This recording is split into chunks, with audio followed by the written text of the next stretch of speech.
Praise the Lord. Hallelujah. ప్రియ దేవుని బిడ్డలారా, ఎందిన ఆహారంలో తిరుగా ఈ దినము ఆ దేవదేవుని సన్నిధిలో చేరి మరలా మీతో ముచ్చటించడానికి, ప్రభువారు మనను దర్శించడానికి దేవుడు అనుగ్రహించిన గొప్ప ఆశీర్వాదకరమైన సమయమును బట్టి, దినమును బట్టి, ఈ బుధవారం దినంలో ఏకోజాములో 4:30 గంటలు కావస్తుంది. ఈ సమయంలో ప్రభు సన్నిధిలో మనం ఉండడం ఎంతో ఆశీర్వాదకరం. పిల్లరా, ఏకోజాము ప్రార్థన అనుభవంలోకి వచ్చారా? ఏకోజాముని లేచి ప్రభు సన్నిధిలో ప్రార్థిస్తే మనకెంతో ఆశీర్వాదకరం, ఆరోగ్యకరం కూడా. ఆనందంగా ఉంటుంది హృదయం ఆ దినమంతా. ప్రభు కృప మనకు తోడుగా ఉంటుంది.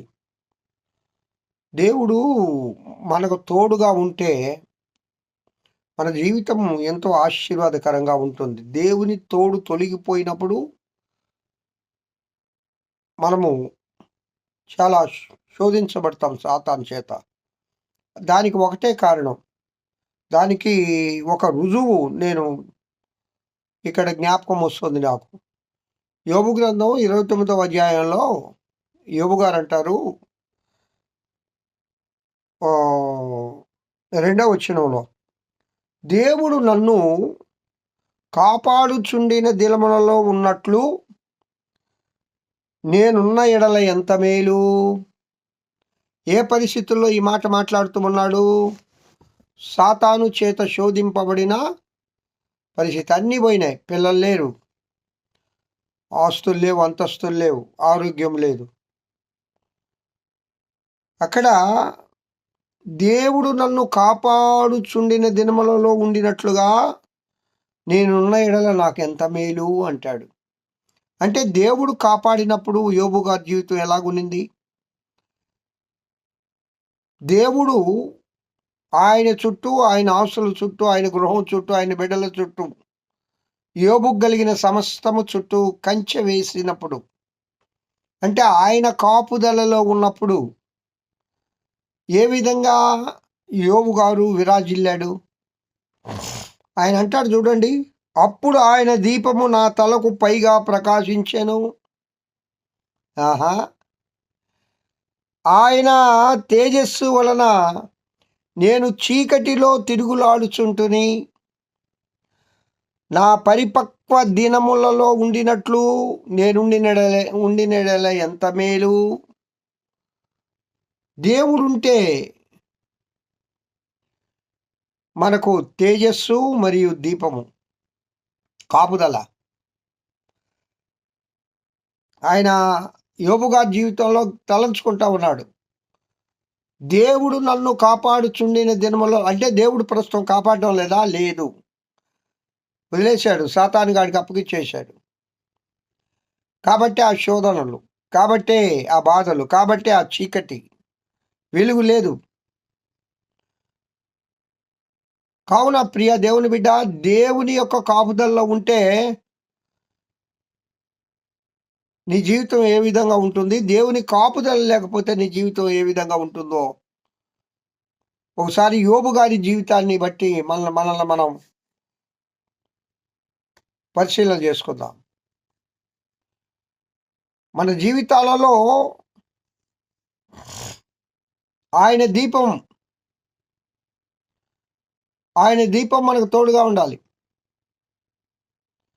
చీకటిలో ఆయన తేజస్సు మనల్ని నడిపించాలి. నీ వాక్యము నా పాదములకు దీపమై ఉండును అంటాడు దావీదయ్య గారు. మరి దేవుని వాక్యాన్ని ఏకోజాముని లేచి ప్రార్థించి చదువుతున్నావా?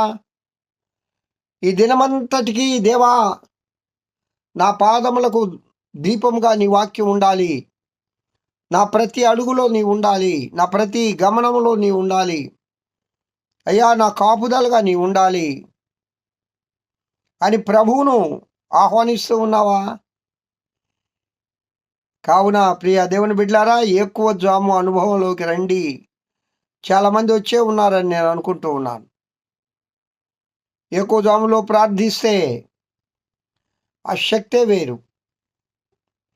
ఆ దినమంతా ఆయన యొక్క దీపము నీ తలకు పైగా ప్రకాశిస్తూ,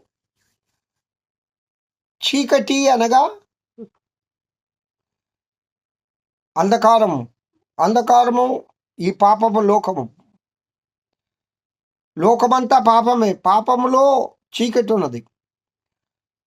నువ్వు నడవాలి అంటే ఒక తేజస్సు నీకు అవసరం. అది దేవుని తేజస్సు.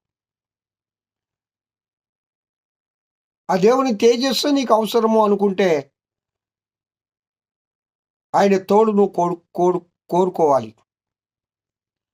ఆయన నీడను నువ్వు బ్రతకాలి. ఆయన కృపను నువ్వు పొందాలి. ఆయన యొక్క వాత్సల్యతను మనం కోరుకోవాలి. ప్రియ దేవుని బిడ్డ, దేవుడు నన్ను కాపాడుచుండిన దినములలో ఉన్నట్లు నేనున్న ఎడల ఎంత మేలు, ఎంతో మేలు అంటాడు. కావున దేవుని కాపుదలను కోరుకుంటూ ఆయన కృపలో కొనసాగుదుముగాక. హల్లెలూయా. దేవుడు ఈ దిన వాక్యమును దీవించునుగాక. ప్రార్థింతమనండి. మహోన్నతుల స్తోత్రం. ఈ వాక్యం వింటున్న బిడ్డలందరినీ దీవించి ఆశీర్వదించమని యేసు నామమున పేరిట వేడుకొంచున్నాను తండ్రి. Amen. Have a good day. ఈ దినమంతా ఆ దేవదేవుని కృపాక్షేమములే మీ వెంట వచ్చునుగాక. హల్లెలూయా.